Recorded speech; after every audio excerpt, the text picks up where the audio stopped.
welcome to the great detectives of old-time radio, and welcome to our 2350th episode special.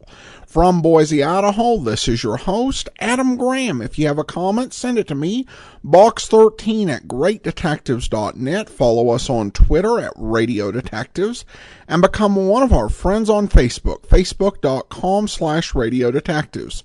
Today's program is brought to you in part by the financial support of our listeners. You can support the show on a one-time basis, support.greatdetectives.net, or become one of our ongoing Patreon supporters at patreon.greatdetectives.net. Well, it's time to introduce, or I should say reintroduce, Murder Clinic. It's been a couple years since we played an episode of this series. Murder Clinic was just a great mystery anthology series. Each week it featured an adaptation of a detective short story. Many of these are of figures that are well known: Poirot, Marple, Father Brown, Campion, Parker Pine.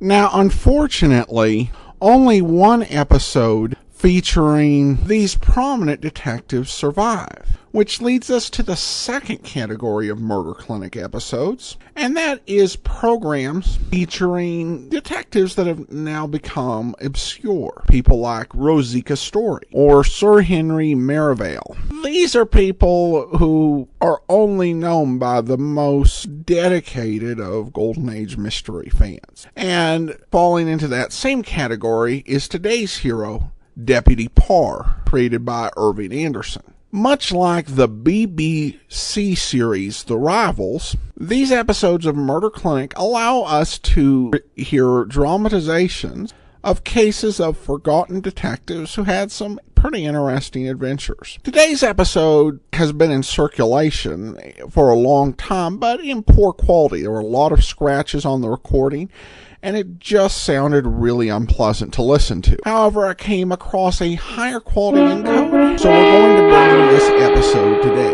The original Murder Clinic was Stories October of the World's 13th, Great Detectives of Fiction. 1942, and this Against one Murder. is Gulfstream Green.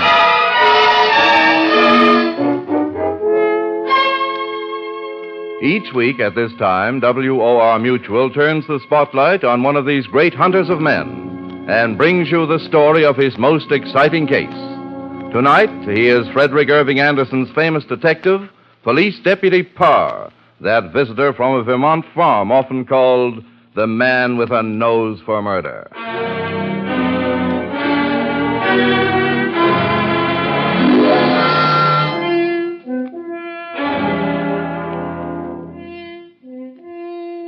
Good evening, Deputy Parr. You're going to tell us the story called Gulfstream Green. Now, why have you chosen that particular story? Well, it illustrates rather perfectly, I think, a pet theory of mine, that the egotism of murderers is enormous. I've even had them call me up. Lucky for us, it makes our work that much easier. Now, let me be more specific. About 4 o'clock of a late fall afternoon some years ago, the glamorous Leocardi, world-famed opera star, descended from a limousine before the swagger dressmaking shop of Estrell Incorporated, just off Fifth Avenue.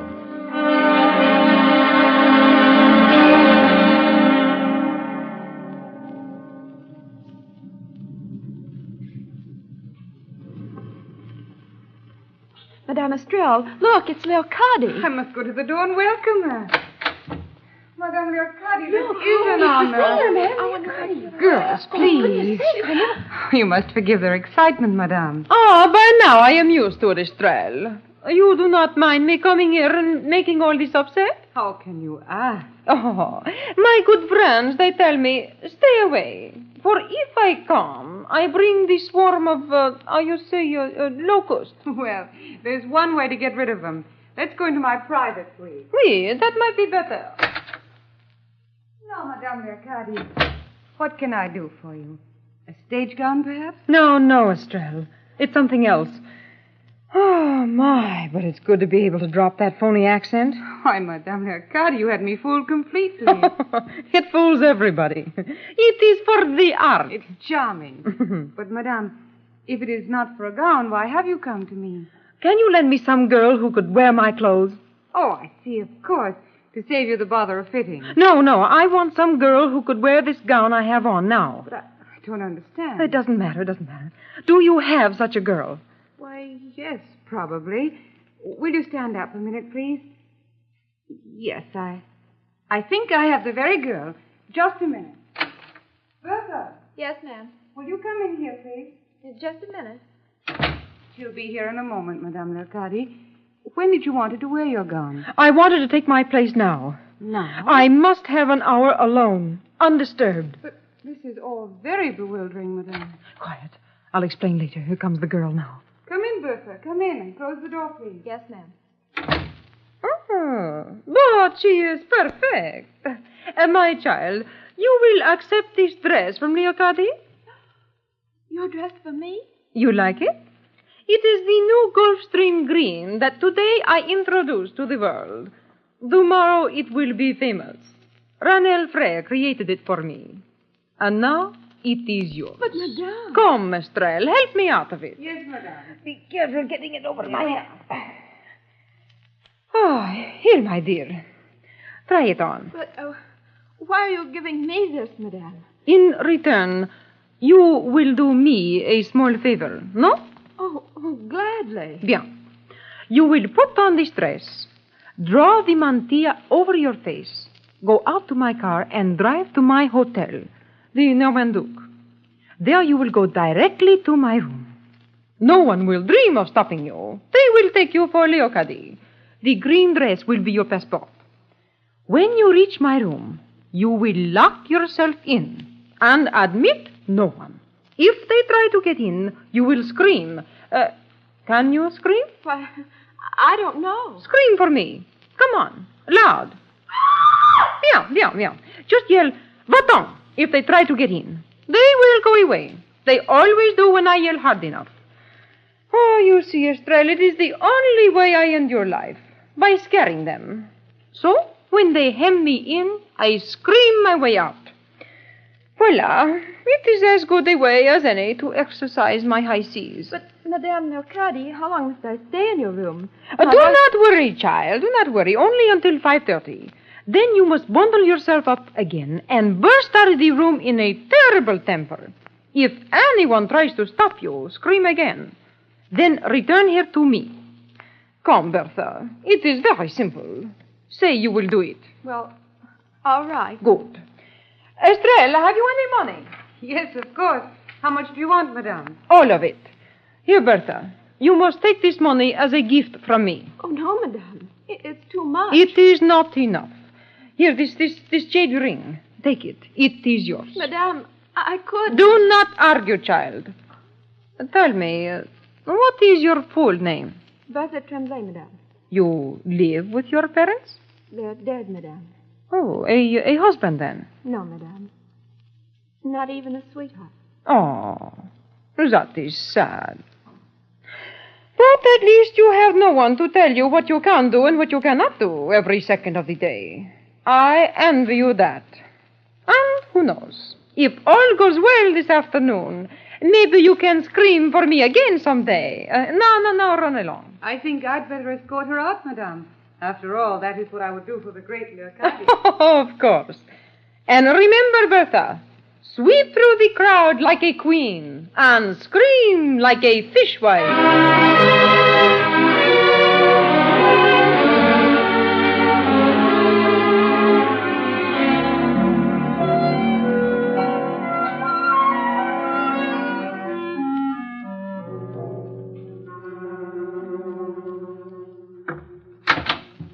It worked.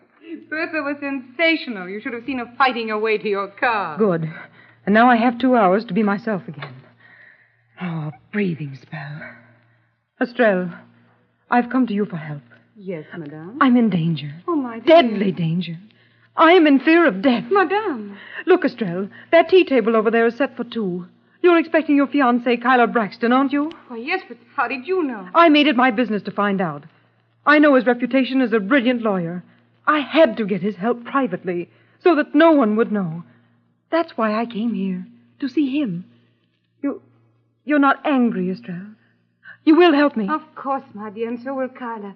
He says you're the greatest singer in the world. And I suspect he thinks the most beautiful. But what can he do? Listen, Estrella. I have an anonymous pursuer. Do you know what that means to a woman in my position? Why, no, It means that I'm pursued by a madman. I never see him, but always I feel his maniac's eyes staring at me. I'm always in public, on display, at his mercy. Every moment is a threat. He sends you letters? Every day. Every hour, almost. And that's not all. Already there have been 2 attempts on my life. Seeming accidents. But the police? No, never that. It would be a scandal. A Roman holiday for the crowd. And what about your manager, Mr. Wolfbane? He must be used to this persecution of celebrities. Surely he could protect you. Wolfbane? I'd be the last person I'd tell this to. Why, he'd turn it into columns of publicity for the newspapers. If a sensation arises, turn it into dollars. Advertise it to the world. That's Wolfbane, the bear trainer. No, anyone but him. I still don't see why you came to us. Because, my dear, I've sung to you both night after night. You recognized us in the opera house? Yes, always. You never missed one of my performances. They say there's something in my voice for lovers. You both make it true. And I hoped you might help me. We will, both of us. Carla will be here soon. I know he can help. But in the meantime, you need my help even more. I must get you something to put on. Oh, good heavens. Come on, Estrella, display your genius. I must look my best for you, Mr. Braxton.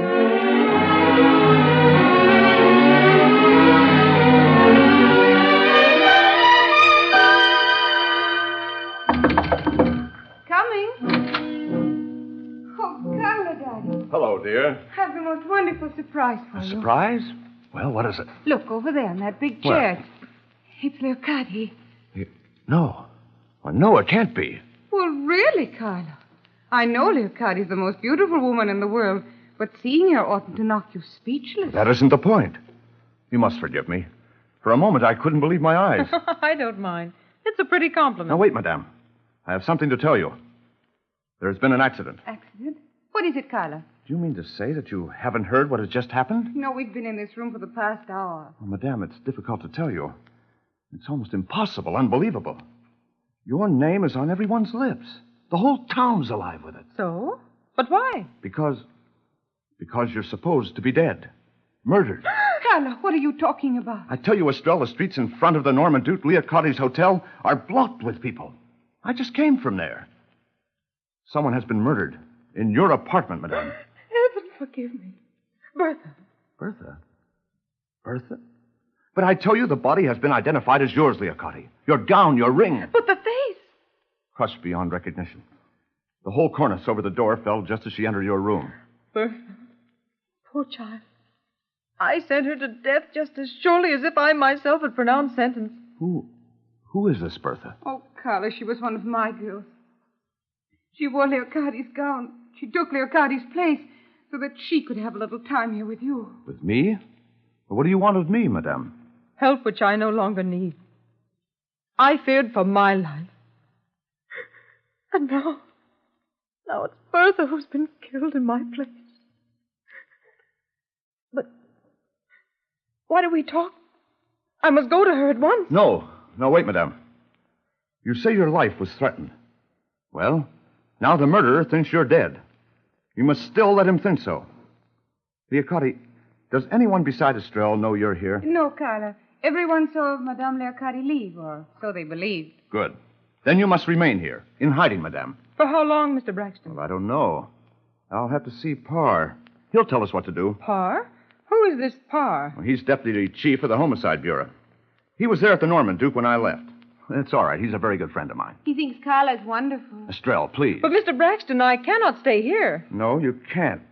But for the present, until Parr tells you what to do, you'd better remain here. If it would help catch Bertha's murderer, Madame, then for her sake, you owe her that. Yes. Yes, that's true. I do owe her that. Very well, Mr. Braxton. I'll give you 24 hours. Tomorrow night, Leocati sings Manon. And Leocati has never missed a performance. All right. It's a deal. Now, tell me everything you know. Everything. And then I'll go and see Parr.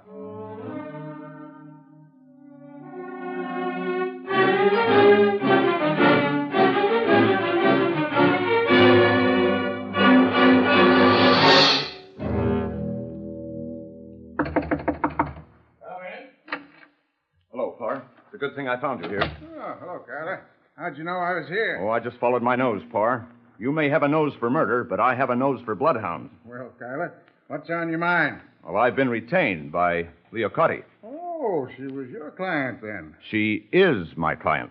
Is? She has retained me in the matter of her murder. So you two know it was murder, eh? Did she retain you before or after? Well, both, in a manner of speaking. She came to me secretly at 4:30. Well, unfortunately, I wasn't there. It wasn't until 5:30 that we finally met. Yeah, she was presumably lying dead here at 4:35. I myself saw the body a few minutes later. There seems to have been some doubt in your mind about her identity. Hey, queer you should ask that. As a matter of fact, there was. I happen to know Leocotti never carried money. She made a pose of abhorring it. No money was found in her stocking. Quite a considerable sum. However, that dress our corpse was wearing rattled a bit. Quite a characteristic color. Gulfstream Green, they called it. Her maid told me its history. Still, I wasn't convinced. That was shrewd of you, Parr. I don't wonder they say you have a nose for murder. You were right. Leocotti's very much alive. She's up at Estrell's now. So, you're concealing with intent to defraud the live person of a murdered woman. Oh, something like that. Well, what shall I do with her? Keep her there. Oh, that won't be easy. She's above discipline. I told her that great as she is, we're concerned with something greater, catching a man capable of such a crime. Well, if necessary, I'd have kept her there by force. As an essential witness to her own murder? If you like. But she'll only give us 24 hours. Doesn't the little fool realize she's still in danger if she lets the murderer find out he's killed the wrong woman? Incidentally, who was the wrong woman? Oh, a model of Estrell's named Bertha Tremblay. Leocotti sent her here in her place. There's nothing she won't do to avenge that poor girl. I see. By the way, what did Leocotti come to see you about? She said she was in fear of losing her life. She told me she'd been receiving anonymous threatening letters. She has? Has she told anyone about them? Not a soul. She swore she'd mention them to no one till she told us. Well, that's Estrell and me. You're sure? Didn't she even tell Wolfbane, her manager? Him least of all. She said he'd only use them for publicity purposes. Turn them into dollars. That was her expression. Good. Now we've got him. Got who? Wolfbane. He told me Leocotti had been receiving anonymous letters.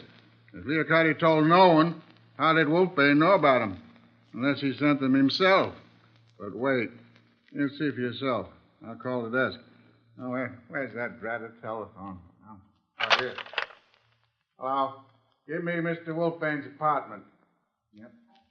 Wolfbane, this is Parr. Could you run up here a minute? All at once, if you don't mind. You can? Good. He's coming right up, Kyler. When he comes in, I want you to notice his self-satisfied smirk.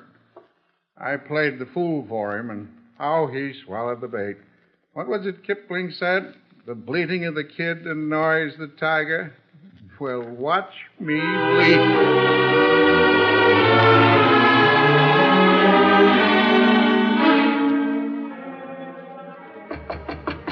Come in. Dear Pa, prompt as usual. That's theatrical training for... Oh, I beg your pardon. You're not alone. Wolfbane, I want you to meet Mr. Braxton, an old friend of mine. Braxton used to be assistant district attorney. He's over to help. I see. Very pleased to make your acquaintance, sir. Thank you. I was telling Braxton here about those anonymous letters you told me Leocotti's been getting. How long's this been going on, Wolfbane? Oh, the past 6 weeks or so, I believe. Did you personally see any of these letters, Wolfbane? No. Leocotti told me about them. She was greatly upset by them, poor child. Well, how were they delivered? By mail? No. I had the impression they were deposited in places where, presumably no one but she herself would find them. Good. Inside job, That fits in, but you're smiling, Wolfbane. Don't you agree? Was I smiling? It was a smile of admiration for your cleverness, my dear Pa. Oh, you still say, do you, Wolfbane, that Leocotti was murdered? I haven't the slightest doubt of it. Well, I don't know now. Looks pretty much like an accident to me. It was meant to look so. What beats me is if it was murder, why didn't that cornice fall on one of those maids or someone? Why did it wait to fall till Leocardi herself came in? Don't that look like an accident? Perhaps the murderer was clever, my dear Parr. Murders are never clever. So the police have soothed their vanity for centuries. Yeah, but look here. We've gone over this place with a fine-tooth comb. We didn't find hide nor hair of a weapon or any of those fancy gadgets you were spouting about. Not a trace. We have our laboratories, you know, Wolfgang. Laboratories? Huh. Would you like to see a really modern, well-equipped laboratory, Mr. Parr? Why, sure. Then you should visit mine sometime. Gosh, I'd like to. Where is it? On 10th Avenue. I frequently spend the night there. I shall do so tonight. Great. Shall we say 9 o'clock? It will be a pleasure. You will come alone? Oh, I reckon so. The rest of the boys wouldn't understand what was going on. Exactly. Till 9 tonight, then, Mr. Parr. Oh. Pleasure meeting you, Mr. Braxton. Well, Tyler, what did you make of it? A dangerous megalomaniac, Parr. I wouldn't go there alone if I were you. Don't worry, Tyler. I won't be alone. The janitor of that building and the other attendants will be my men. You can count on that. And now listen carefully. I've got a job for you. I want you to bring Leocardi to Wolfbane's studio tonight. Parr, have you gone out of your mind? Now, don't argue with me. Listen, I want her dressed in a green dress, as near in color and design as the one she wore this afternoon. Estrell can manage it somehow, and that's important. When you get there, have the superintendent let you in the flat above Wolfbane's, and then you and Leocardi come down the fire escape. Have Leocardi hide in shadows, and I'll get Wolfbane to put out most of the lights. When she hears me say, "Don't you feel there's someone else in this room, Wolfbane?" I want her to come out and walk slowly into the room. Is that clear? Yes, perfectly clear. Ah, good. Now, off with you. And remember, Wolfbane's studio tonight at 9.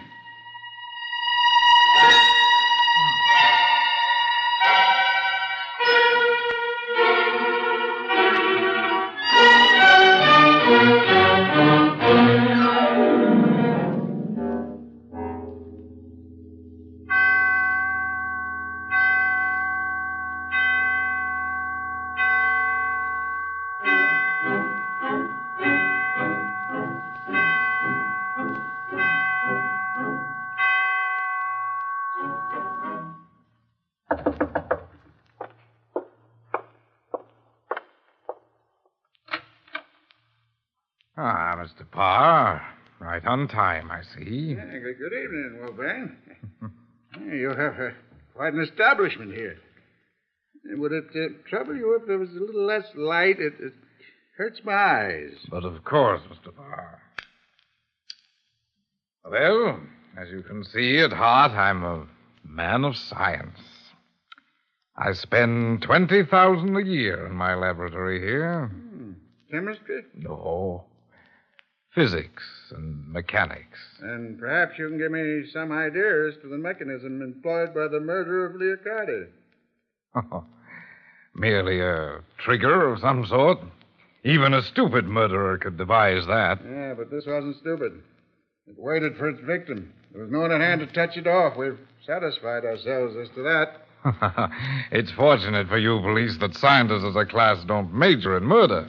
They have so many facilities at hand utterly incomprehensible to the average intelligence. By average intelligence, I suppose you mean the police? I do. Here, for instance, is a potential murderer. A photoelectric cell. Every man of science is tremendously interested in its possibilities. Shall I show you how it works? By all means. You see, it discriminates. As to what? Anything you choose.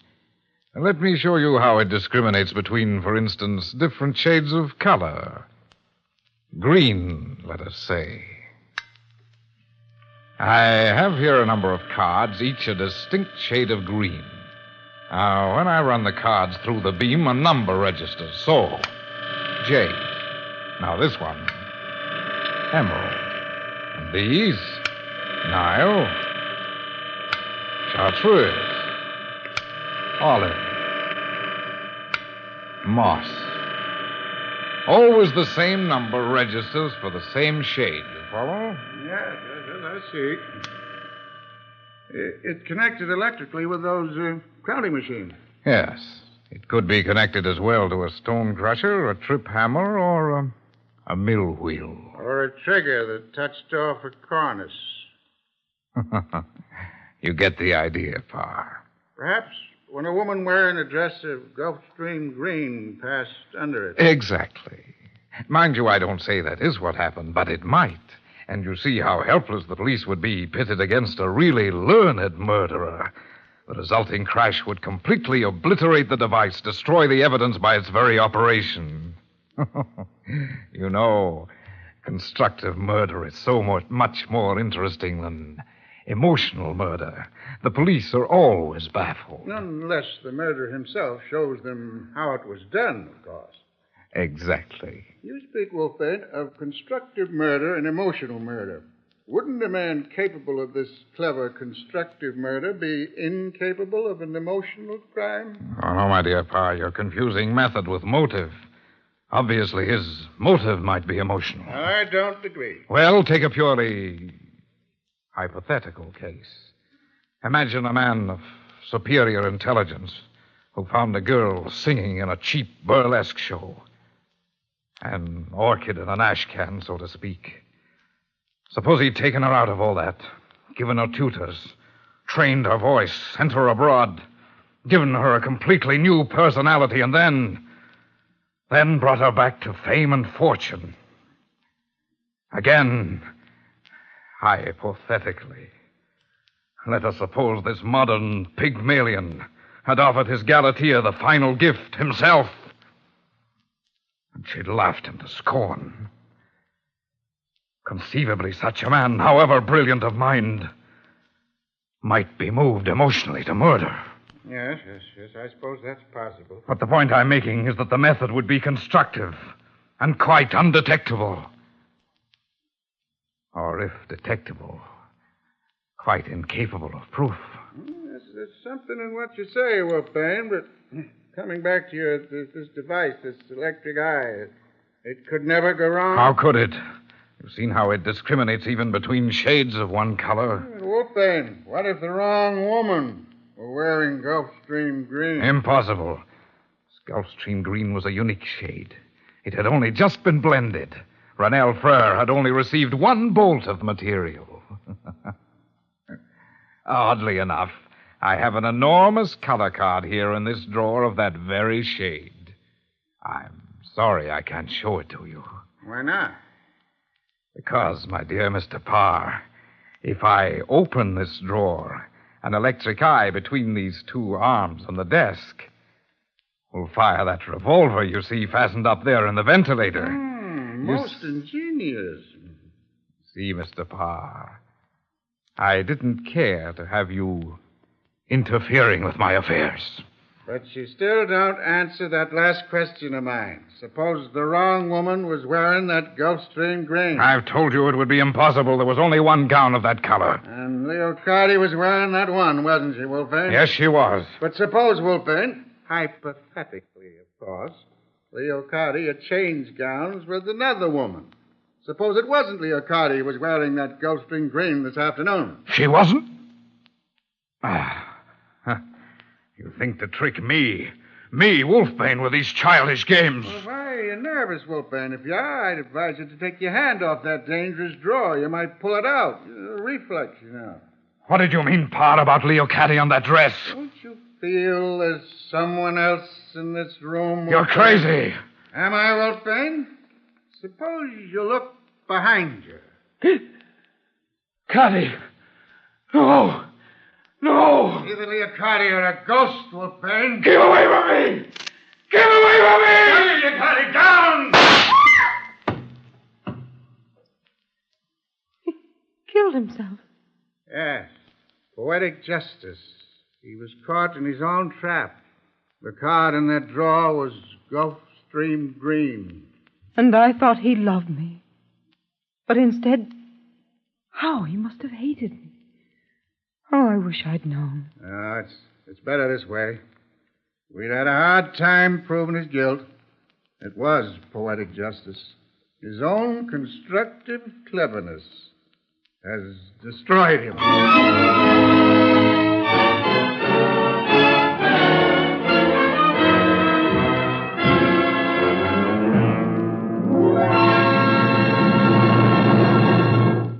You have been listening to Murder Clinic.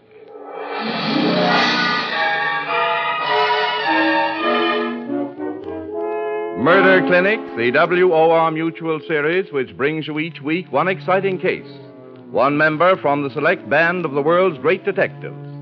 Next week, we're especially privileged to bring you G.K. Chesterton's monumental creation, the great detective priest, Father Brown. The story he'll tell is that world-famous masterpiece, The Oracle of the Dog, in which Father Brown reveals that, like Sir Francis, he also understands the unspoken language of all God's creatures. Tonight's detective was Police Deputy Parr, Frederick Irving Anderson's famous detective, played by Mark Smith. This program was an international exchange feature over the coast-to-coast network of the Canadian Broadcasting Corporation. Original music was composed by Ralph Barnhart and conducted by Bob Stanley. Tales told on Murder Clinic are adapted by authors Lee Wright and John A. Bassett. Murder Clinic is produced under the direction of Alvin Flanagan. Frank Knight speaking. This is Mutual.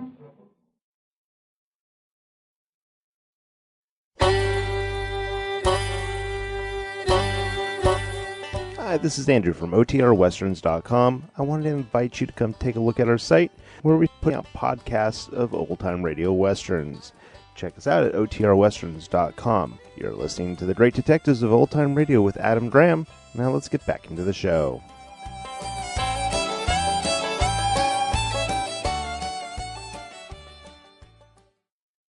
Welcome back. A little bit over the top, and essentially all Parr does is get the villain to confess, but still an interesting listen. Parr was introduced by Irving Anderson, who only wrote 3 books of detective fiction and 2 books on farming. The story we just heard was published in his short story collection, Book of Murder, though there were many uncollected in Deputy Parr stories, all the way up to the point of his death in 1947.